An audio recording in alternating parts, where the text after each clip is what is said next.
Hello all, எல்லாருக்கும் வணக்கம். இன்றைக்கி நம்ம பார்க்க போகிறது கோங்குரா துவையல். கோங்குரா இலைகளை நல்லா வாஷ் பண்ணிவிட்டு அதுக்கப்புறம் ஒரு டவலில் நல்லா உலர வச்சுருங்க. ஒரு 2 மணி நேரத்துலேருந்து 3 மணி நேரம் வரைக்கும் வச்சிட்டிங்கன்னா தண்ணியெல்லாம் கம்ப்ளீட்டாக போயிடும்.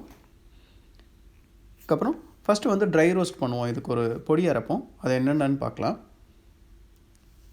தனியாத்தூள் 2 டேபிள் ஸ்பூன், உளுத்தம்பருப்பு 2 டீஸ்பூன், 3 வரமிளகா மிதமான காரத்துக்கு. உங்களுக்கு நல்லா காரமாக வேணும்னா நீங்கள் 6 வரமிளகா வரைக்கும் சேர்த்துக்கலாம். சேர்த்துட்டு ஒரு 2 நிமிஷம் வரைக்கும் நல்லா வதக்குங்க. ட்ரை ரோஸ்ட் ஆனதுக்கப்புறமா கொஞ்சமாக பெருங்காயத்தூள் 1/4 டீஸ்பூன் அளவுக்கு சேர்த்து அதையும் ஒரு மிக்சர் ஜாரில் சேர்த்ததுக்கப்புறமா நீங்கள் நல்லா ஒரு ரொம்ப ஃபைன் பவுடராக அரைக்காமல் குறன்ற பதத்தில் அரைச்சிங்கன்னா இந்த துவையலுக்கு அட்டகாசமாக இருக்கும். சரி, அந்த பவுடர் எடுத்து தனியாக வச்சுக்கலாம். அதுக்கப்புறம் அதே பாத்திரத்தில் ஒரு 2 டீஸ்பூன் டு 3 டீஸ்பூன் அளவுக்கு எண்ணெய் சேர்த்துக்கலாம். நல்லெண்ணெய் சேர்த்துக்கோங்க, சூப்பராக இருக்கும். எண்ணெய் சூடானதுக்கப்புறமா வாஷ் பண்ணி வச்சுருந்த அந்த கோங்குரா, அந்த புளிச்ச கீரை இலை இருக்கு இல்லைங்களா, அதை சேர்த்துருவோம். சேர்த்துட்டு இது பார்த்திங்கன்னா ஒரு 5 to 7 மினிட்ஸ் ஆகுங்க. இந்த ஸ்டேஜ் நல்லா ஒரு தடவை திருப்பி விடுங்க, மிக்ஸ் பண்ணி கொடுத்திங்கன்னா இலைகள்லாம் பார்த்திங்கன்னா நல்லா அப்படியே சுருங்க ஆரம்பிக்கும். அதே மாதிரி கலர் பார்த்திங்கன்னா கம்ப்ளீட்லி ப்ரௌன் ஆகிட்டு அதுக்கப்புறம் நல்ல டார்க் கலருக்கு போயிடும். அந்த கலர் சேஞ்ச் ஆகிற வரைக்கும் விட்டுட்டு ஸ்டவ் ஆஃப் பண்ணிடலாம். இப்போ ஆல்ரெடி நம்ம மிக்சர் ஜாரில் அந்த பொடி அரைச்சி வச்சுருக்கோம்.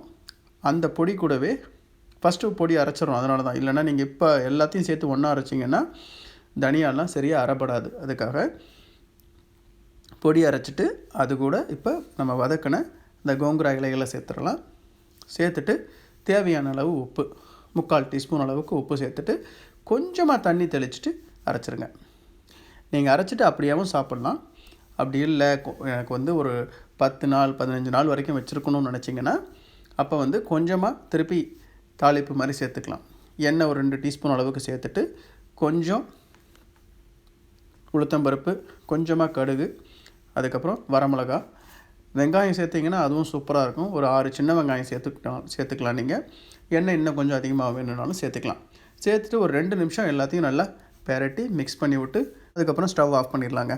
அவ்வளோதான். இது என்னென்னா ஒரு எக்ஸ்ட்ரா ஸ்டெப் பண்ணிட்டீங்கன்னா ரொம்ப நாளைக்கு நல்லாயிருக்கும், கெட்டு போகாது. கார அளவு அதேமாதிரி எண்ணெயோட அளவு உங்களுக்கு ஏற்ற மாதிரி நீங்கள் அட்ஜஸ்ட் பண்ணிக்கலாம். அவ்வளோதாங்க. இந்த துவையல் சாப்பாட்டுக்கு வச்சு சாப்பிட்டு பார்த்தீங்கன்னா அட்டகாசமாக இருக்கும். கொஞ்சமாக நல்லெண்ணெய் சேர்த்துட்டு சாப்பிட்டிங்கன்னா சூப்பராக இருக்கும். இந்த ரெசிபி, இந்த வீடியோ பிடிச்சிருந்ததுன்னா லைக் பண்ணுங்கள். தேங்க்ஸ் ஃபார் வாட்சிங் த வீடியோ.